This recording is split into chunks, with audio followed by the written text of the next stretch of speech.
Hello and welcome to Heart with Abahaba, the podcast where we celebrate the love, laughter, and little moments that make families shine. Whether you're a parent, grandparent, educator, or simply someone who believes in the magic of childhood, this is your place.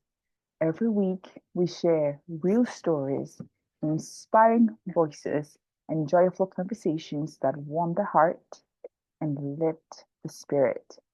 So grab a cozy seat. It's time to go to Heart. Stop Smart sponsors Heart to Heart with Abagaba, your one-stop destination for staffing and non-medical concierge services for adults, teens, and children. For more information, visit www.staff-smart.org or call 480-875-6871. Welcome back to Heart with Abagaba, the podcast where we celebrate the joy, wisdom, and wonder that children bring into our lives. Today's episode is a beautiful reminder that some of the most meaningful stories begin at home. Our guest took a simple, creative way of playing with his grandchildren and transformed it into something magical. A business rooted in love, imagination, and storytelling. As he penned each page, he discovered that the stories he was creating echoed the very childhood he had lived, even though he hadn't realized it at first. He's now a published children's book author, and today he joins us to talk about the power of play, memory, and the unexpected paths that lead us to our purpose. Ron, welcome to Heart with Abagaba. Thanks for having me. Yeah. You're very welcome. I am reaching out to you from Mesa, Arizona. Please tell our listeners where we are connecting from and add a short bio. I'm in Quincy, Illinois. It's right on the Mississippi River, kind of where Iowa, Missouri, and Illinois meet right at that intersection. So that's where Quincy is. It's on the basically, I call it the belly button of Illinois on the west side. You kind of handled a lot of it there as far as the bio goes. I'm in my 60s. I had a 30-year career as an IT consultant. I just got really tired of it. I was anxious. Wasn't a lot of fun to be around. And one night at dinner, just talking to my wife, she just said, "Just quit. You're not happy. Just quit." And I go, "Well, what am I going to do?" And she goes, "Well, figure it out. Don't worry about it." Um, so I quit and started looking for other things to occupy my time and other jobs. And one evening at supper, we have a family supper every Sunday night. Everybody comes over, and my daughter-in-law suggested that I write the stories down that I make up when I play with the grandkids. Oh, And well, that's sweet of you, but I didn't take it seriously. oh, I yeah, that's not going to happen. So, but then like the following Sunday, I was outside with my grandson. I was grilling, I was barbecuing on our patio, and he started stomping in all the anthills, just smashing them. And I just started thinking about that, and like just I bet the ants really don't appreciate this little boy stomping and oh. smashing their home. Mm-hmm. So I got an idea and I wrote a story from the ants' point of view about what was going on. And Oh, I got another idea and had some folks read them, and they persuaded me to start publishing them. So now, a few years ahead, forward, I got 11 books published, 8 about my little ant colony. And the last one has been picked up by Morgan James Publishing, based out of New York nice, City. nice. So that was released a couple weeks ago, and I'll tell your listeners a little bit later on where they can pick that up. But yeah, that's how it all kind of started. So I this was not on my bingo card at all, but I'm having a blast. I visit schools. We've given away 2,000 books to kids the Nice. last couple of years. And I truly feel this is what I'm on this earth to do, is create content for kids. I'm just happy as hell to do this for, to help kids out. So yeah, that's kind of my short bio in about a minute and a half. That is so inspiring. So, what have you discovered about yourself through this process? Well, the weird part was it wasn't it's kind of hard to explain. So I got like 5 or 6 books in. Now these aren't published books. It's just I kept getting ideas on what to write, about this ant colony. And I had a friend or two that were reading them, and that's during this process, Ron, you really start publishing them. These are really good, that type of thing. But I had no idea what to do. But anyway, in the meantime, this gal friend of mine said, Ron, it's really cool how your stories have such a strong matriarch, because the ant colony is one run by a queen. Uh-huh. And I sat there and thought about it and go, my dad passed away when I was 5 or 6. So I never had that strong male presence in my life. I didn't have a king, so to speak. I had a queen. I didn't have a king. And I had no idea I was writing that way. The other character was kind of an immature prince. And in a weird way, that kind of reflected me. Um, so there's been a lot of little things like that have popped up during this process that Mhm. were completely subconscious and unintended that this makes me feel like, again, I should be doing this. This is what God put me on this earth to do, to create content for kids. But um, the other piece of this is I think it's made me a lot more, lack of a better term, mellow, if that makes sense. Mellow, yeah. Understanding. I'm basically a very sarcastic person in general, but I think I've seen more of the lighter side of things and the better Mhm. pieces of people than I had before. I tend to take a deep breath more now when things are going on than I never did before. Um, and I truly believe there's only two things you can control, and that's the effort you put into things, um, you basically just there's so many things in your life you just can't control. You just have to let it roll off your back and move forward. So um, I think that's been more prominent in my life than it has in the past too. That is so inspiring again. Why does this feel to you to be meant to be? I love it for one. I think so, and I'm good at it. And the Mhm. it's really hard for me to say that because it's me. I have nothing to compare it to. I'm the only children's author I know. Mhm. Um, so I've had other people that I don't know. I mean, your friends, I mean, I'm sure you've gone through this, Abigail, that your friends are going to tell you what you do is good, because they're your friends. But I've had people outside my circle Mhm. from across the country have told me my books are really good, that they wish they had these books when they were raising kids, stuff Oh, along those lines. And I've had other people that I trust, and they've said that I have a gift for doing this. So um, that makes it a lot of fun to know that I'm writing stuff that is affecting not only the kids, mhm. but the people who are reading the story too. Um, that that's a pretty cool feeling because I make a concerted effort. Me and my team, my Yeah, illustrators make a concerted effort not only to make the books enjoyable for kids to read, yeah, but for the adults to read too. yeah. Because I learned very early on in this process, they're the ones with the money. My audience has no money. A 5-year-old very rarely is going to go into a bookstore and throw down a 20 and buy a couple books. Right. So I had to make sure the books were enjoyable for the parent to read Yes. and to Yeah. hear that feedback that they enjoy my books, the way they're illustrated, and some of the stuff in them is it's just so cool when you do something in a way that in the way that you intended it, people recognize the way you intended it to be. That's a really, really nice feeling. It really is. I know that in my life, there's been a time or two where a children's book has really touched me to the core and helped me face my fear or whatever I've been dealing with. Or so it's so mindful of you to consider the adults who are buying and reading these books to the children. Yeah, but I don't think I would have done this earlier in my life, to be honest with you, Abigail, because when you're a parent, you've got twins, you've got kids, Yeah. you're crazy. I mean, your life is crazy, Yeah. and you have no time to really think about the content that you're reading to these kids, because you read it, you put them in bed, you give them a bath, or Hmm. obviously you bathe them, put them in bed, and then you're like, oh my god, where's the wine? And then you watch Netflix and go to bed, and then it's rinse and repeat the following day. So I don't think a lot of you don't think about the content, and I didn't when I was raising my kids. But when I got to have grandkids, I'm sitting there reading some of these books, going, "My God, this is awful.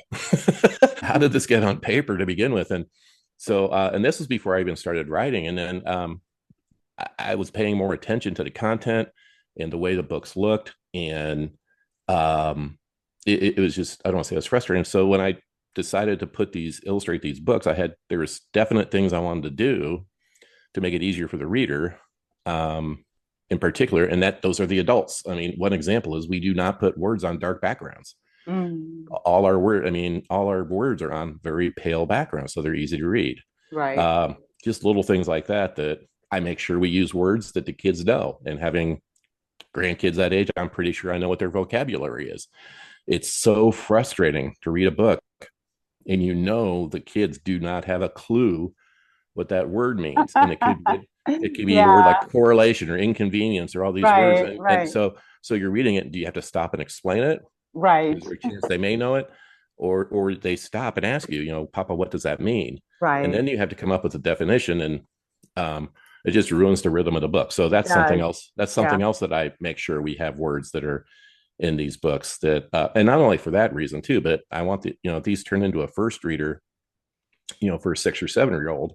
After it's been read to them, I want to be able to read it and have the words be able to be, simple enough that Mhm. it'll be in their vocabulary. So just little Right. things like that I want to make sure we did. Yeah, I really appreciate that. And I know that we may have talked about this, but what have you learned about the state of literacy in? Oh my gosh. So what I didn't know, and this is one of the first times I visited classrooms. So I knew I had to go to classrooms because again, I had, hopefully, the parents would know I was going there, they'd buy the books. Mhm. The first classroom or two I went to, a teacher told me, goes, Ron, that's probably the only book that kid has. Oh, wow. Yeah, that's what I thought. Or when that kid gets home, that book's going to get thrown away, Oh, stuff like no. that. And I was just like, are you serious? And I didn't know how fortunate I was growing up, and, that books were made available to me. And there's a whole world out there where kids don't have books. So um, I will not go into a classroom now without somebody finding a sponsor to buy books for that classroom. And we've given away 2,000, just about 2,000 books the last 2 years.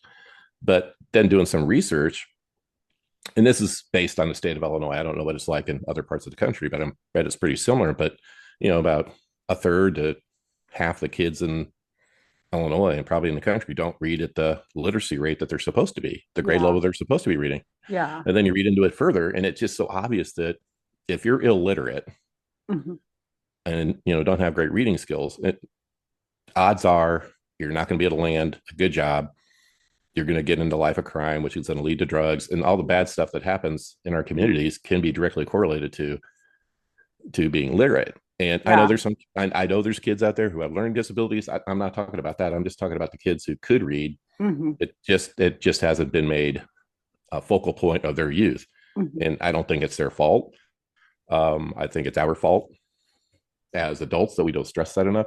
And then so what I found out is these kids, yes, kids like in first grade, second grade, they ask them if they like to read. They're all going to say they like to read. Yeah. But as they get older, that's when I start finding out that they don't like to read. Hmm. And when they get into high school, I think a lot of it, and this is just my opinion, I don't have any factual data on this, is that as the kids get older, they're being told what to read. Yeah. And I'm sure you did not like being told what to do as you got older and older and older. So I think that's part of the problem is they're being told what to read rather than having a variety of things given to them. Say, hey, you can read any of these Right, things. right. And it could be about sports. It could be about, whatever they may be, graphic novels about superheroes, stuff like that, because no matter what they want to be in life, and it could be a football player, it could be anything, they're going to have to be able to read and comprehend to be Oh successful in yeah. what they're doing. So Oh yeah. Oh yeah. that's kind of my little speech on why that's what I've learned about literacy. And I was just, again, blown away a few years ago when I found out that kids don't have, books at home. I was just, they just nuts to Yeah. me. Yeah.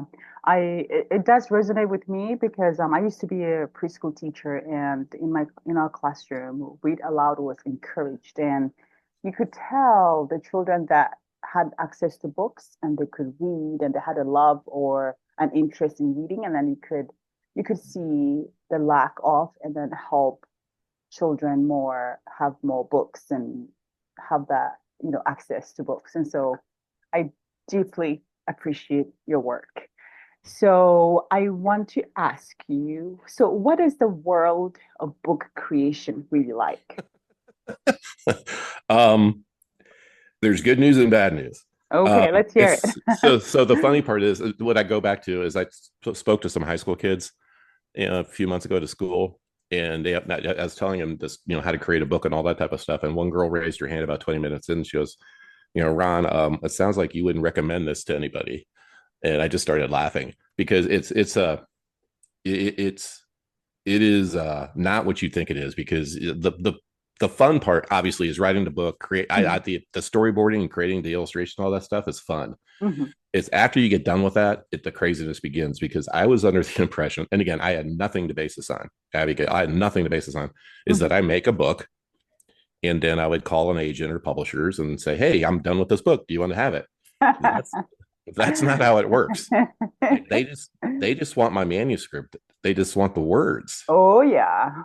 And then they want control. And I'm like, but my argument was, how do you know what's in my brain to match what those words are? You know what I mean? So, and I had people ask me, do you want to get rid of your illustrator? Would you use a different? I said, no, there's a reason I chose this person. And I'm not going to, it's my work. It's not your work. I know what I want this to look like. It may be wrong. Mhm. You know what I mean? But it's what I want it to be. And Yeah, I wrote the dang thing. I want it to look like what I want it to look like. right. So I mean, Say it again. I was, yeah, I was on calls with agents, and, just like a breakout session.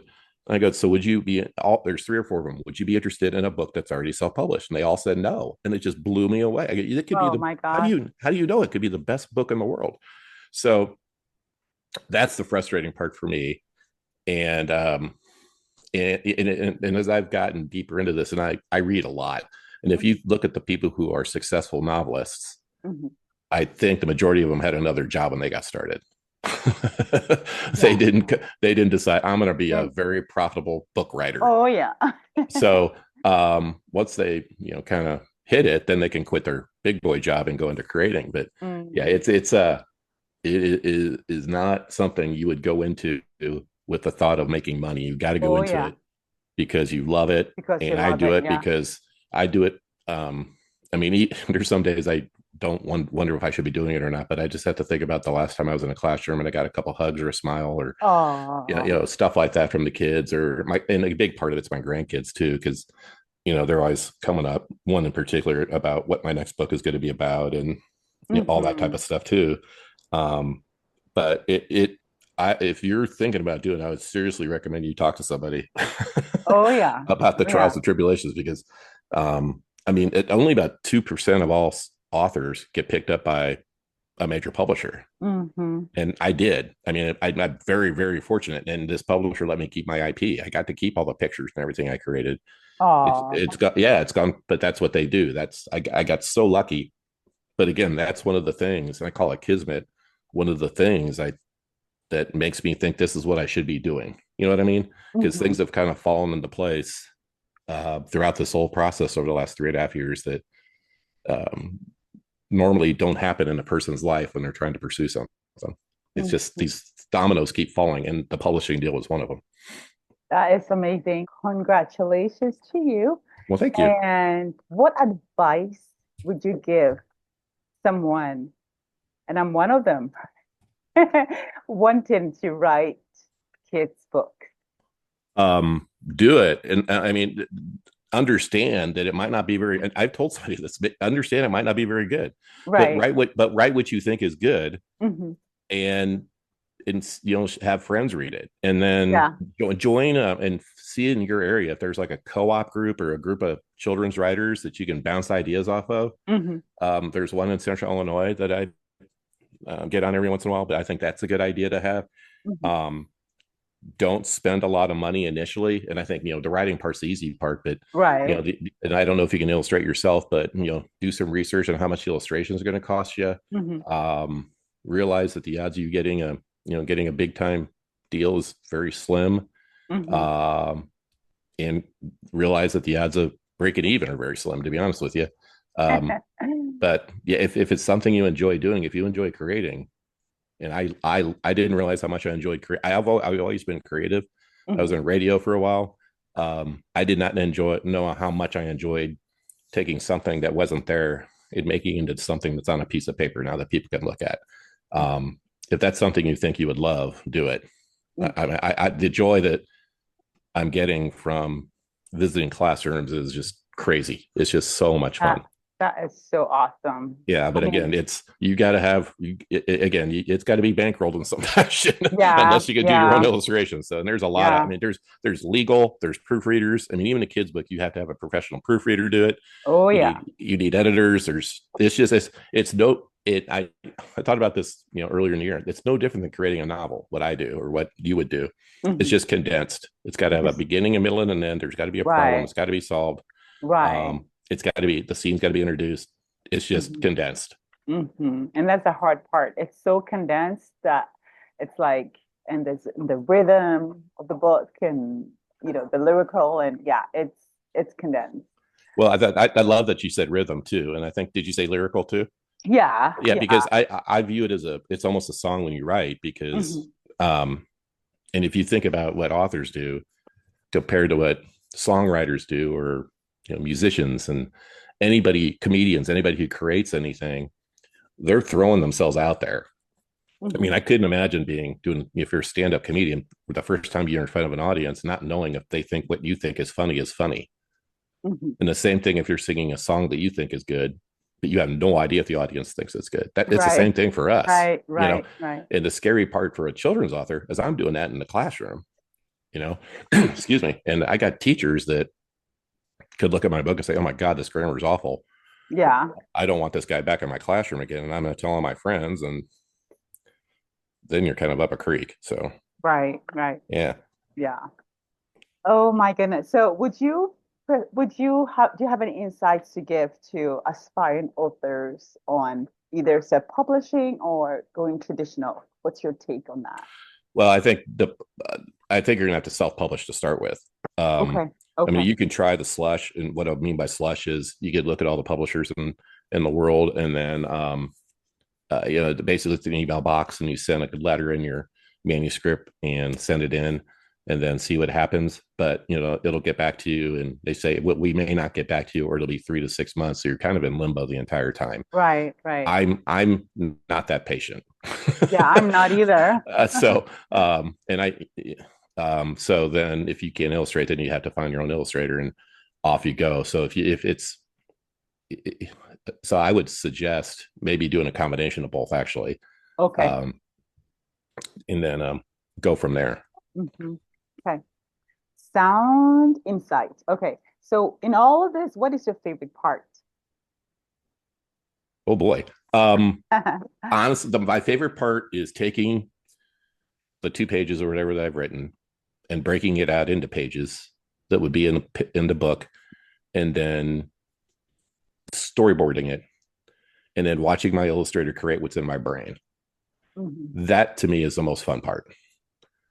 Um, I that creative process where it's the and I did a radio and I always believed in the theater of the mind. You're trying to paint that picture, and but being able to paint that picture and actually see it visibly on a piece of paper is really really cool. I still Oh. remember the first time I picked the first book I did, The Baker's Patio, and I picked it up from the printer, the sample copy of it, Mhm. and I started crying. I mean, it was like Oh. this is something I gave birth to, and Oh. please don't take that. Oh.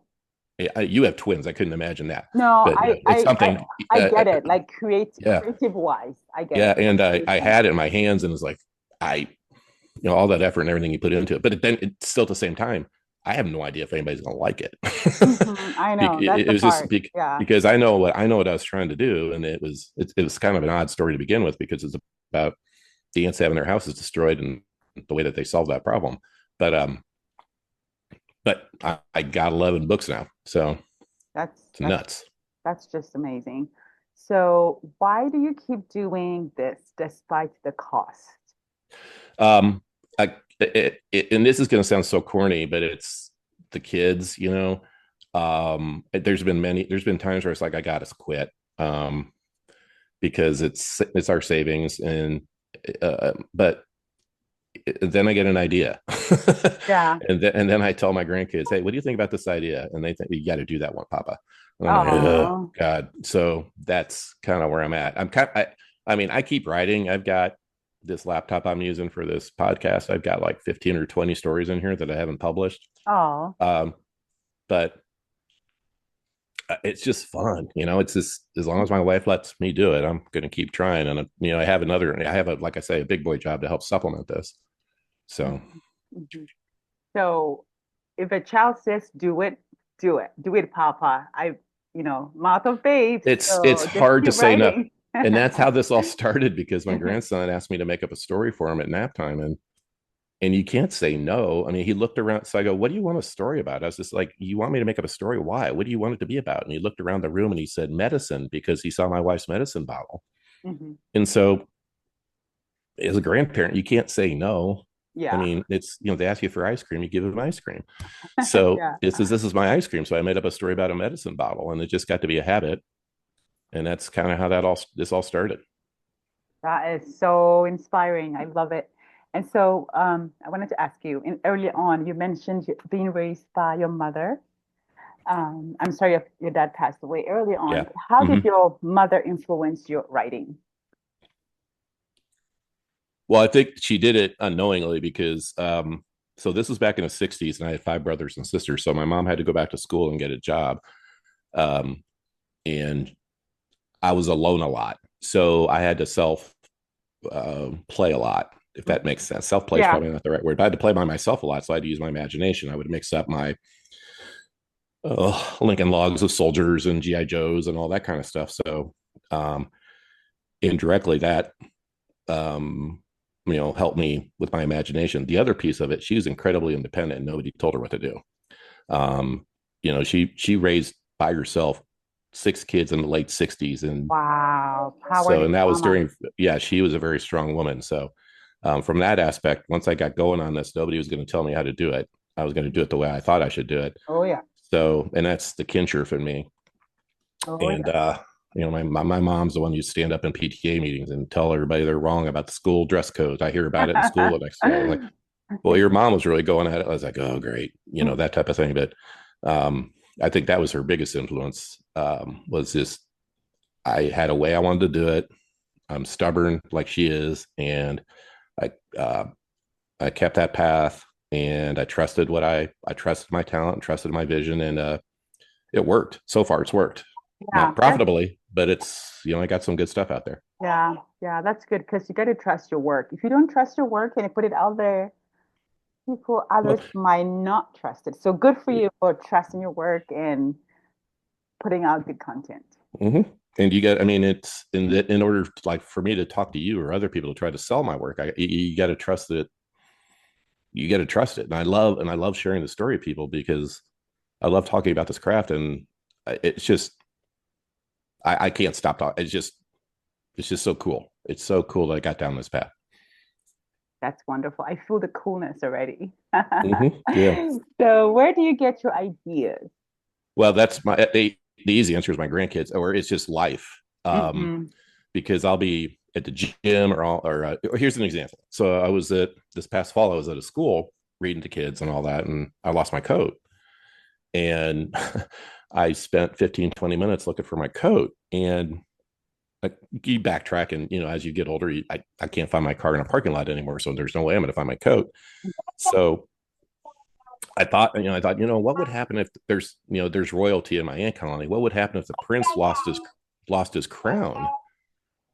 And so that was a story idea. So it's just experiences that I've lived through. Um, Another example is I have a story about independence, and you'd like this for if you have a little girl. It's about an ant. This small ant went to the edge of the patio by herself, and everybody's worried about her. But they kept telling her she was alone, and she said, "I'm not alone. I'm with me." And so finally, the queen heard about it, and she went out there and she goes, "My queen, I am not alone. I'm with me. I'm waiting for a friend." And the queen was like, "Okay, do you mind if I sit with you and wait?" And the girl was impressed that the queen, oh my God, the queen wants to sit with me. Oh my gosh. Hmm. So they sat and waited for her friend. And then she pointed to the east and she goes, "There's my friend now." And it was the sun coming up. And she basically said, "Doesn't my friend make you feel all warm inside?" Oh. And the queen said, yes, it does. Yes, it does. But it's a story I wrote about, I think it's okay to be by yourself. It's okay to Yeah. be independent and be by yourself, no matter what other people, what the old people, the old adults tell you. She Hmm. goes, I'm okay. I'm with me. So, again, that's an experience I had, but it's just, again, stuff that happens in your life that, or other people's lives, my grandkids, the one that I'm working on, the one I'm trying to sell through this podcast is called Adorable. Adorable. And, Okay. and that's the one that was picked up by Morgan James Publishing. And it happened to my middle grandchild on one side. They brought home a new baby, and he was not happy because he was getting all the mommy's attention. Hmm. And he was hot. I mean, visibly mad about it. Yeah. So I wrote a story about the queen and the prince coming home to the palace, and the queen's holding a baby, Mm. and Prince is furious that there's a new baby in the house, and he runs away. Oh. So that's what Adorable's about. And the baby's name is Adorable, but they call her Dora for short. And Oh. so I had the idea for this book for like 6 months, but I couldn't come up with the name. All my aunts have names that begin with A. I don't know why. It's just the way I do it. And so I had to come up with the baby's name. And one day it hit me. We'll just call her Adorable. We'll call her Oh. Dora for short. So if anybody wants to grab Adorable, you can go to my website. Awesome. Pick it up. Yeah. Awesome. And what's your website address? Well, I was hoping that was your follow up question. It's papatellmeabook.com. And all of my books are out there, and there's reviews and all that fun stuff. Papatellmeabook.com. And what I'm offering to people who are listening to this podcast too is if you go up there on the menu, it says podcast. If you click on that, I think it says free ebook. So you can actually get a free ebook of Adorable if you want. And there's also coloring pages you can download of my colony for your kids. And there's a password you need, which is podcast. So if you put podcast in, you can download a free copy of Adorable. But that's only for people listening to your podcast, Abigail. Right. So Right. it's Right. limited time only. But no, Limited. that's all my books are available on my website or wherever you find books, Amazon, all those places. Right. That's wonderful. What a touching conversation. I hope you were inspired as I was by the way today's guest turned everyday moments into something extraordinary. It is a reminder that our lives are filled with stories worth sharing. And sometimes the stories we write derived truths about ourselves we didn't even know were waiting to be uncovered. Ron, do you have any final thoughts? No, it was Any fun. last thought? Okay. No, it was no. I thank you for having me. It was enjoyable, and good luck with your twins. Boy. Thank you. I appreciate it. I need all the luck that all the luck that out in the world. So, dear listeners, if you enjoyed this episode, please share it with a friend, leave us a review, and don't forget to subscribe so you don't miss this or any of our other heartwarming conversations. Have an amazing day, Ron. Thank you. Everybody else do that too. All right. And until next time, keep celebrating the love, laughter, and legacy within your family. This is Heart to Heart with Abahaba. Aspire Behavior Health also sponsors Heart to Heart with Abahaba. They offer monitoring, counseling, medication, and personal care services in a beautiful residential setting. Contact Aspire CBH at outlook.com or call 480-875-6871. Thank you for joining us for another heart to heart moment. I hope today's story touched your heart the way it touched mine. If this episode spoke to you, share it with someone you love. And don't forget to subscribe to this and our YouTube channel so you never miss a moment of connection, inspiration, and joy. The stories and insights shared on Heart to Heart with Abahaba are personal and based on lived experiences. While some of our guests may be licensed professionals in their fields, the content of this podcast should not be considered legal, medical, or mental health advice. For expert guidance, please consult a qualified professional directly. Until next time, take care of your heart, take care of each other, and keep celebrating the love that makes us family. Celebrate!